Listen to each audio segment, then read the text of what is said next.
दोस्तों एक कॉमन सवाल और हर किसी की पहली स्टेप पे सवाल आता है कि मान लीजिए पत्नी मायके चली जाती है और वहाँ पे झूठे दहेज केस करने की धमकी देती है, तो क्या हमको सेक्शन 9 करना चाहिए या नहीं करना चाहिए। काफ़ी लीगल एडवाइजर से या किसी एडवोकेट से बात करते हो तो डायरेक्टली एक ही बात बोला जाता है कि आप सेक्शन 9 कर दीजिए, आपको इसका बेनिफिट मिलेगा। क्या एक्चुअल में लीगली तौर पर सेक्शन 9 का बेनिफिट मिलता है या नहीं मिलता है। अगर ऐसी पत्नी आपको कोई क्रिमिनल टाइप या 498 टाइप की दहेज की केस की धमकियाँ देती है तो उस सिचुएशन में आपको बचने के क्या कानूनी पेतरे हो सकते हैं, क्या नहीं होते हैं। वीडियो काफ़ी महत्वपूर्ण रहेगा दोस्तों, तो एंड तक जरूर बने रहना। तो चलिए दोस्तों, नो टाइम पास नो बकवास, सीधा करते हैं काम की बात। मैं हूं हंस। सेकंड बात दोस्तों, कमेंट में नंबर ना छोड़िए। अगर आप मुझसे ही बात करना चाहते हो, डिस्कशन में पूरी डिटेल होती है, कंसल्टेशन फीस जमा करके आप बात कर सकते हैं। देखिए दोस्तों, सबसे पहला सवाल आता है कि पत्नी मायके चली गई है, पति उसे बुलाना चाह रहा है, पत्नी नहीं आ रही है और 498 टाइप जैसे केसों की धमकी दे रही है।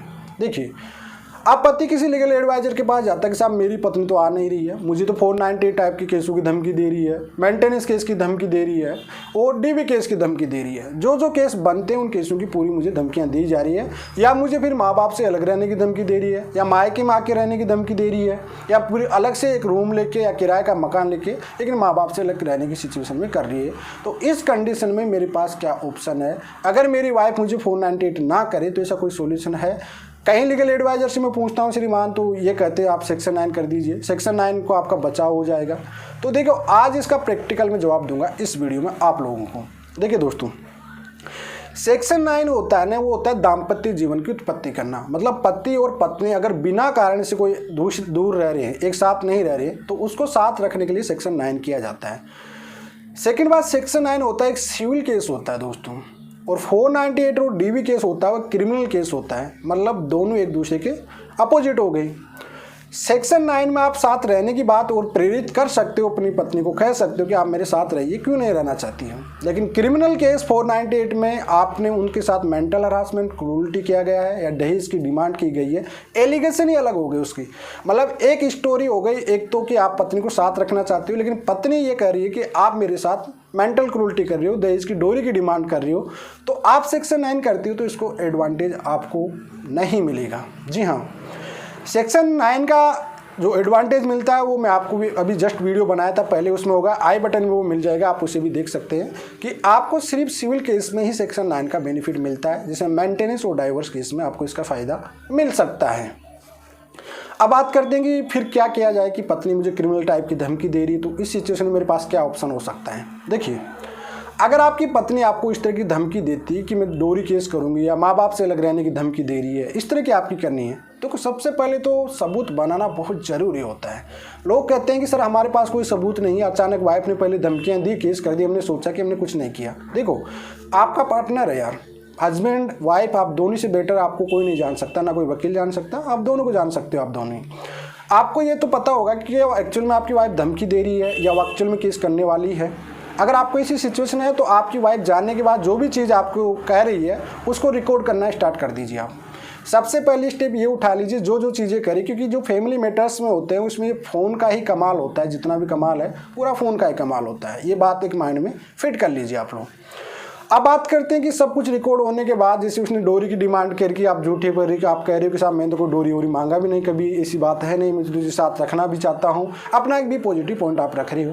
लेकिन वाइफ की एक अलीगल डिमांड हो रही है कि आप नहीं मांगा, मैं तो आपको फंसा दूंगी, आपके घर वालों को फंसा दूंगी, या तो आप अलग रह लीजिए, या मुझे रहना ही नहीं आपके साथ, मुझे इतना डिमांड दीजिए, मेरा सामान दीजिए, पैसा दीजिए, वगैरह वगैरह करके इस तरह की आपसे एलिगेशन लगा दी जा रही है। तो इस सिचुएशन में दोस्तों आपके पास एक रेमेडी आती है एनसीआर करने की। मतलब पुलिस को एक इन्फॉर्मेशन सूचना प्रमाण पत्र, इन्फॉर्मेशन पिटीशन लगाना पड़ता है, जिसमें आपने जो भी धमकी या क्रिमिनल टाइप की धमकी दी गई है उसको एक एसएसपी ऑफिस में फॉरवर्ड या नियर बाय थाने में आप कंप्लेंट कर सकते हो, या जहाँ पे आपकी वाइफ रह रही वहाँ कर सकते हो। साथ में वहाँ के जो भी कोर्ट लगता है, समिक्स कोर्ट लगता है, उसमें भी एक सूचना प्रमाण पत्र की कॉपी लगा सकते हो कि मेरी वाइफ एक झूठे केसों की धमकी दे रही है, जबकि मैं हमेशा उसे लाने की कोशिश कर रहा हूँ सामाजिक तौर पर भी। या फिर आप एक नोटिस भी भेज के उसके साथ में उसको अटैच कर सकते हो कि मैं मेरी पत्नी को रखना चाहता हूं, लेकिन मेरी पत्नी जो अलीगल टाइप की डिमांडें हैं, जैसे माँ बाप से दूर रहने की कर रही है, या मुझे साथ में रहना नहीं चाह रही, या हमारा कुछ मतभेद है इन चीज़ों को लेकर, जो भी बात है उसको लेकर एक इन्फॉर्मेशन सूचना प्रमाण एक सूचना सूचित कर दीजिए पुलिस डिपार्टमेंट को और नियर बाई कोर्ट को। आपको आपके पास यही एक रेमेडी होती है और कोई रेमेडी नहीं होती है। सेक्शन 9 आपको नहीं बचा सकता है। सेक्शन 9 एक सिविल केस होता है, वो आपके दाम्पत्य जीवन की उत्पत्ति करना चाहता है, लेकिन जब आपकी वाइफ ऐसे एलिगेशन लगाएगी आप पे कि वो क्रिमिनल आप पे एक क्रिमिनल केस कर रही है, 498 टाइप का आपके केस कर रही है, तो भैया वो क्रिमिनल हो गया। तो उस सिचुएशन में भैया फिर आपका सिविल केस की कोई वहाँ पे अवेलेबल ऑफेंस नहीं रहेगा। तो इस सिचुएशन में आपके पास यही ऑप्शन है कि आप उनका रिकॉर्ड कीजिए, 65B का नोटिस बनाइए, समक्ष न्यायालय को आप एक सूचित कीजिए लोअर कोर्ट में भी, और साथ में ही जो पुलिस स्टेशन का SSP ऑफिस लगता है वहाँ पे भी, या पुलिस थाने को भी कर सकते हैं। चाहेगी तो पुलिस उसे रिकॉर्ड में दर्ज कर लेगी, चाहेगी तो पुलिस उसे काउंसलिंग करा के उसे ख़त्म कर सकती है। और मैक्सिमम ऐसे ऑप्शन पे आपको एक काउंसलिंग करा लेना चाहिए जिससे काउंसलिंग में ये क्लियर हो जाता है, आपने वो चीज़, आपके पास सबूत भी रहते हैं उस टाइम पे, और वो एक काउंसलिंग की जो पुलिस रिपोर्ट बना के देगा वहाँ से आपके फेवर में बना देता है कि पत्नी की इलीगल टाइप की डिमांड है, मेंटल क्रूरटी की डिमांड है, और उसकी RTI से कॉपी निकाल लेते हो, तो इन फ्यूचर आगे चल के भी आप सेफ हो सकते हो। जी हाँ दोस्तों, मतलब आपके पास कुल मिलाकर ये ऑप्शन होता है कि भाई जब आपकी पत्नी आपको धमकियां दे रही है, क्रिमिनल टाइप की धमकियां दे रही है, मेंटल हरासमेंट आपको कर रही है, पुलिस में फंसाने की धमकियां दे रही है, जेल कराने की धमकियां दे रही है, परिवार को ज़बरदस्ती से हरासमेंट करने की धमकियां दे रही है, साथ नहीं रहना चाहती, पैसों की डिमांड की धमकियां दे रही है, तो ऐसी सिचुएशन में आपको ऑन रिकॉर्ड करिए, SSP को एक कंप्लेंट डालिए, NCR रिपोर्ट कीजिए, वहाँ पर से आपकी काउंसलिंग होती है, तो काउंसलिंग में पूरे मुद्दे को आप रख लीजिए। और क्योंकि उस टाइम पे आपकी वाइफ आप पे एलिगेशन लगा रही है, कॉल पे आपको धमकी दे रही है, मतलब आपका जो पॉइंट होगा वो स्ट्रॉन्ग होगा वहाँ पे। अगर काउंसलिंग में बैठ के जो SHO साहब है वहाँ का महिला सेल में, चाहे पुलिस थाने में, SP ऑफिस में, कहीं से भी अगर आपकी फेवर की रिपोर्ट बना के दे दिया जाता है कि वाइफ इलीगल की डिमांडें करती है इस तरह की, तो इन फ्यूचर चल के अगर आप पे कोई 498 टाइप का केस भी होगा तो उससे आप सेफ हो जाओगे। जी हाँ, क्योंकि पुलिस पहले से ही आपकी काउंसलिंग करा चुकी है, पहले से आपने पुलिस को सबूत दे चुके हो कि हस्बैंड वाइफ के बीच में क्या क्या डिमांडें हो रही थी, वाइफ कैसे आपको डरा धमका रही थी, तो ये सब पॉइंट टू पॉइंट आपके नोट कर दिया जाएगा। और काउंसलिंग की जो एक रिपोर्ट बनाई जाती है पुलिस वालों की, अगर वो आपके फेवर में, देखो सबूत होंगे आपके पास तो आपके फेवर में ही रिपोर्ट बनेगी, उस माइंड पे आप टेंशन ना लीजिए। भाई आपके पास सबूत है तो उसकी रिपोर्ट आपके फेवर में बनने वाली है, तो आपको डरने की जरूरत है नहीं। तो आपको पैसे डायरेक्टली पुलिस में दे दिए, समक्ष न्यायालय में भी उसकी आप कॉपी लगा सकते हो बाद में, और कोर्ट को भी सूचित कर सकते हो कि मेरी पत्नी मेरे साथ नहीं रहना चाहती है। उसके बाद चाहो तो आप एक लीगल नोटिस भी भेज सकते हो, सामाजिक तौर पे भी आप कोशिश कर सकते हो कि मैं मेरी पत्नी को साथ में रखना चाहता हूँ। तो दोस्तों यही रेमेडी आपके पास होती है। अब और रेमेडी आपके पास कुछ भी नहीं है कि आप पे ज़बरदस्ती से ये कर रही है वह कर रही है।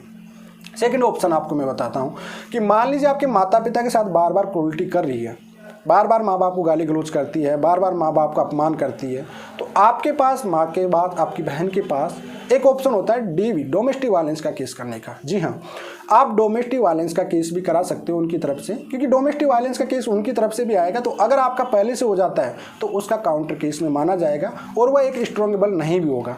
DV केस कराने से ये मतलब ये साबित हो जाता है दोस्तों कि जो आपकी पत्नी है वो आपकी फैमिलीज को, माता पिता, जो आपकी माँ बहन, इनको हरासमेंट कर रही है। देखो डोमेस्टिक वायलेंस DV केस मात्र एक महिला कर सकती है, कोई भी हो सकती है, वो सास हो सकती है, बहू हो सकती है, ननद हो सकती है, माँ हो सकती है, तो ये डोमेस्टिक वायलेंस का केस कर सकते हैं।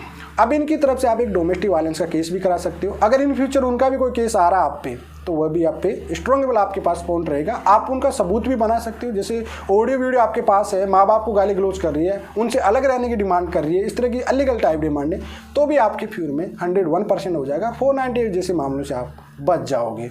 तो दोस्तों आपके पास 2 रेमेडियाँ मैंने अच्छे से बताया। तीसरी रेमेडी, सेक्शन 9 का नोटिस भिजवा के उसको अटैच कर दीजिए आप साथ में।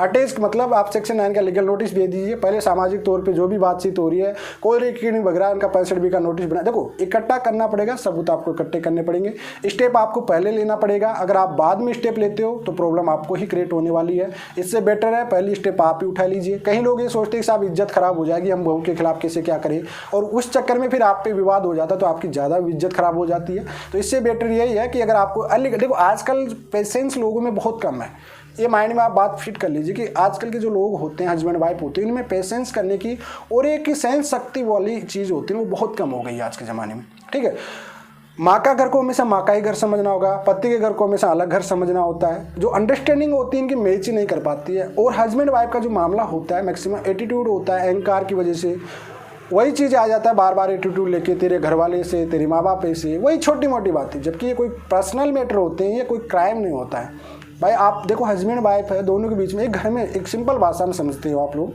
कि भाई घर में रहोगे तो बर्तन बजेंगे, सिंपल सी बात है भाई। एक घर में रहोगे तो बर्तन तो बजेंगे। छोटे मोटे लड़ाई झगड़े तो हस्बैंड वाइफ के भी होंगे ही होंगे, चाहे आप सुप्रीम कोर्ट जज साहब के भी चले जाए, उनके भी हस्बैंड वाइफ सबके होते हैं छोटे मोटे। लेकिन इसका मतलब ये नहीं कि आप एक दूसरे पर आरोप प्रत्यारोप लगा रही हो, ये बहुत गलत बात है। इस वजह से आपके पास यही ऑप्शन होता है जितने मैंने बताया। आई होप आपको समझ में आ गया होगा। अगर वीडियो पसंद आए तो लाइक शेयर कीजिए। अगर आपका कोई सवाल है कॉमेंट में छोड़ दीजिए। चलिए आज के लिए इतना ही। जय हिंद।